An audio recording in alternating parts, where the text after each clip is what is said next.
دلته 45 کاله تېر شوي دي، 40 کاله تېر شوي دي. طبیعي خبره ده، یو اندازه تشویش به ورته وي که نه.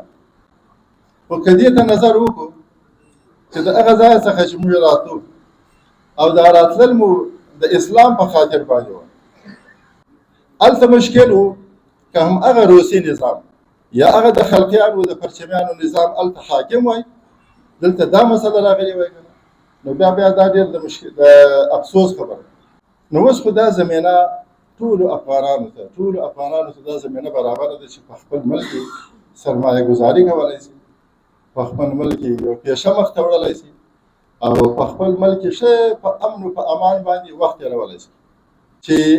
د تشویش افغانانو ته باید تشویش نه وي، او دا یوه خبره ته رسول که نه تسلیت لپاره، او بل چې ستاسو دپاره هلته کوم تصمیم نیول شوی دی، کومه اداره تشکیل شوې ده، په هغه کې ماول اکثریت افغانستان د وزارتونه چې راواخلي که نه، د صحت پورې، د مخابراتو پورې، داخله، خارجه، دفاع، دا ټول وزارتونه په دې کې ده، او ټول متوجه دي که نه چې راغلو هم په یو نیت راغلو چې ځو بیا به په یو نیت باندې ځو هلته انشاءالله. افغاني وروڼه چې دلته راغلي دي دغه پیغام د همدې شټېله څخه تاسو د خپل هلته خو مشران یاست، د خپلو کیمپونو ته ورسوئ. کومې کیمپونه چې دوی ورته جوړ کړي دي په هغه کیمپونو کې دوی ښه ازادانه پراخه ژوند کولی شي. بل هلته په دا کورکړي کې بعضې داسې مالداره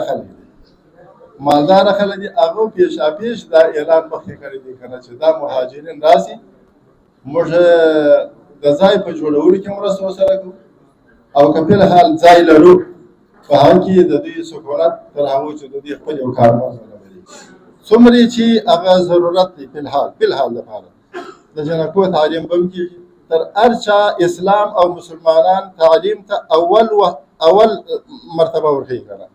که ډېره حده پورې اوس هم هغه عملي کار کې چې کوم زنانه په کار دي هغه شته، او د هغه لپاره تصمیم انشاءالله نیول کېږي، دا تشویش د دوی نه کوي.